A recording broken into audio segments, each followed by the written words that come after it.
चील चुड़ैल का बच्चा मर गया।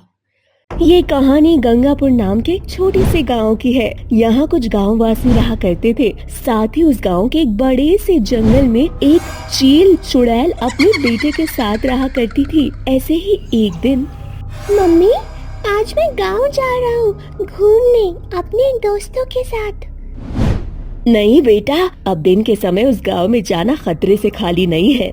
तुम्हें तो पता है ना, उस गांव में सारे शिकारी हैं। अगर उन्होंने तुम्हें देख लिया तो मुझे डर है कि वो गांववासी कहीं तुम्हारा शिकार ना कर ले। माँ, अब मैं बड़ा हो गया हूँ, मैं उन गांव वालों से अपनी सुरक्षा कर सकता हूँ। और वैसे भी मैं कोई अकेले थोड़ी ना जा रहा हूँ, मेरे साथ और भी मेरे कई दोस्त जा रहे हैं। माँ, आप चिंता मत करो। ठीक है बेटा, अगर तुम इतना ही जिद कर रहे हो तो चले जाओ, पर अपना ख्याल रखना। ठीक है माँ, फिर मैं जा रहा हूँ, आप मेरी चिंता मत करना, मुझे कुछ नहीं होगा। इतना बोलकर चील चुड़ैल का बेटा अपने कुछ साथियों के साथ गांव के जंगल चला जाता है। तभी कुछ गांव वालों की नजर चील पर पड़ती है और वो आपस में बोलते हैं, अरे भाई, वो देखो, आसमान में कैसा अद्भुत चील उड़ रहा है। इस चील को देखकर तो समझ ही नहीं आ रहा कि ये चील है। मैंने तो आज से पहले ऐसी चील कभी नहीं देखी। मुझे तो लगता है ये किसी चुड़ैल का बच्चा है या कोई भूतिया चील है। चलो चलकर हम ये बात तांत्रिक बाबा को बताते हैं। आज वही करेंगे इस चील का शिकार। हाँ भाई, तुम बिल्कुल सही बोल रहे हो, क्योंकि ये कोई मामूली चील नहीं है। इसका शिकार कर पाना हम गांव वालों के बस की नहीं, इसका शिकार तो तांत्रिक बाबा ही कर सकते हैं। इतना बोलकर दोनों तांत्रिक बाबा के पास जाते हैं और सारी बात तांत्रिक बाबा को बता देते हैं। कुछ देर बाद तांत्रिक बाबा कुछ गांव वालों के साथ चील को देखता है जो आसमान में बड़े ही आराम से उड़ रही थी। उस चील को देखकर बाबा गांव वालों से बोलते हैं, मुझे कब से इस चील का इंतजार था। गांव वालों, ये कोई मामूली चील नहीं है, बल्कि चील चुड़ैल का बच्चा है। यदि हम गांव वालों ने मिलकर इस चील चुड़ैल के बच्चे को खत्म कर दिया तो इसकी माँ अपने आप खत्म हो जाएगी और फिर हम सभी गांव वाले ताकतवर हो जाएंगे।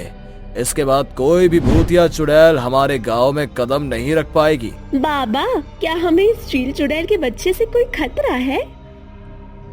चुड़ैल किसी की सगी नहीं होती, और हो ना हो, उस चील चुड़ैल ने अपने बच्चे को हमारे गांव में इस वक्त भेजा है। जरूर इसके पीछे उसका कोई षड्यंत्र है, और वो अपने षड्यंत्र में सफल हो उससे पहले हमें उसे असफल करना होगा। अरे बाबा, हम गांव वाले मामूली इंसान हैं, हम भला चील चुड़ैल के बच्चे का कुछ कैसे बिगाड़ सकते हैं? और अगर इसकी मृत्यु के बाद चील चुड़ैल ने हम पर हल्ला वल्ला बोल दिया तो हम अपनी जान कैसे बचाएंगे? हम तुम गांव वालों के साथ हैं, बस तुम गांव वाले मिलकर हमारा साथ दो और फिर देखना कैसे हम इस चील चुड़ैल के बच्चे और चील चुड़ैल को खत्म कर देंगे। हम आपके साथ हैं बाबा। अब सभी गांव वाले मिलकर बाबा के साथ उस चुड़ैल के बच्चे को पकड़ने की कोशिश करते हैं और जमीन पर कुछ दाने गिरा देते हैं। जैसे ही वो उस दानों को चुगने नीचे आता है, गांव वाले उसको अपने जाल में फंसा लेते हैं और बाबा चील चुड़ैल के बच्चे को पकड़कर अग्नि में डाल देते हैं, जिससे उस चुड़ैल के बच्चे की मृत्यु हो जाती है। किंतु चील चुड़ैल के बच्चे का एक दोस्त ये सब कुछ देख लेता है और अपनी जान बचाकर चुड़ैल के पास जाकर उसे सारी बातें सच सच बता देता है। जिसके बाद चील चुड़ैल गुस्से में आ जाती है और बोलती है, गांव वालों ने ये ठीक नहीं किया और गांव वालों ने मुझसे मेरे बच्चे को छीना है। एक चील चुड़ैल के बच्चे को मारा है। बाबा की बातों में आकर उसने मेरी औलाद को मारा है। अब मैं उन्हें बताऊंगी अपने बच्चे से दूर होने पर कैसा लगता है। मैं उस गांव में हर किसी को बे औलाद कर दूंगी और उस बाबा की तो मैं जान ले लूंगी। इतना बोलकर चुड़ैल रात होने का इंतजार करती है। जैसे जैसे रात होती है, चुड़ैल रात में गांव के अंदर जाती है, जहाँ एक छोटा बच्चा अपनी माँ के साथ पानी लेकर घर जा रहा होता है। मिल गया मुझे मेरा आज का शिकार। जिस तरह इन गाँव वालों ने मेरे बेटे को मारा है, ठीक उसी तरह अब मैं इन गाँव वालों से इनके बच्चों को छीनूंगी और अब बदले की शुरुआत हो चुकी है। इतना बोलकर चील चुड़ैल उड़ती हुई नजर आती है और अपने पंजे से उस बच्चे को उठाकर ले जाती है और उसे मार कर उसकी लाश को गांव में फेंक देती है।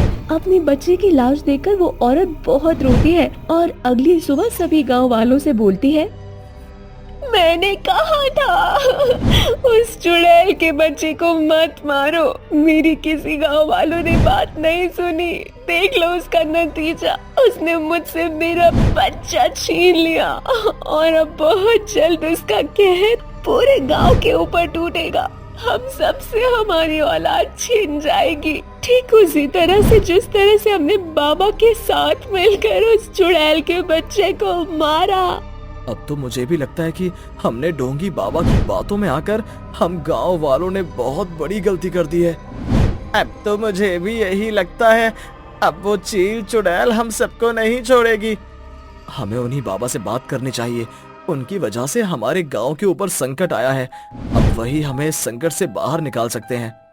सभी गांव वाले बाबा से मिलने के लिए उसकी गुफा में जाते, परंतु बाबा अपनी गुफा में नहीं होता। अब इसी तरह चुड़ैल आए दिन रात में आती और किसी न किसी के बच्चे को मारकर वहाँ से चली जाती। देखते ही देखते चुड़ैल का आतंक बहुत ज्यादा बढ़ जाता है, जिसके बाद सभी गाँव वाले उससे बहुत परेशान होकर एक दूसरे से बोलते हैं, हम गांव वालों को फंसाकर वो बाबा तो यहाँ से भाग गया, पर अब हम गांव वाले उस चुड़ैल से खुद को कैसे बचाएं? अब हम सबको उस चुड़ैल से अपनी गलती के लिए माफी मांग लेनी चाहिए। क्या तुम्हें सच में लगता है कि वो चुड़ैल हमें हमारी इतनी बड़ी गलती की माफी देगी? वो माफी नहीं, सजा देने आई है और वही देगी। अब तो भगवान ही हमारी रक्षा कर सकते हैं। इतना बोलकर सभी गांव वाले अपने बच्चों को लेकर मंदिर के अंदर चले जाते हैं और माता रानी से प्रार्थना करने लगते हैं। तभी चील चुड़ैल वहां आती है और गांव वालों से बोलती है, अच्छा तो आज मंदिर में छुप कर बैठे हो। आखिर कितने दिनों तक इसी मंदिर से छुप कर बैठे रहोगे? जिस दिन तुम सब मंदिर से बाहर निकलोगे ना, उसी दिन मैं तुम सबको खत्म कर दूंगी। तुम लोगों ने एक चील से उसके बच्चे को छीना है, मेरे बच्चे को मारा है। हम तुम्हारा दर्द समझ सकते हैं चील चुड़ैल, पर तुम पहले ही अपने बच्चे की मौत का बदला ले चुके हो। अब पूरे गांव को खत्म मत करो। देखो माता रानी सब देख रही है, तुम माता रानी के द्वार पर हो। अगर तुमने हमारी तरह गलत कदम उठाया तो माता रानी तुम्हें इसकी सजा जरूर देंगी।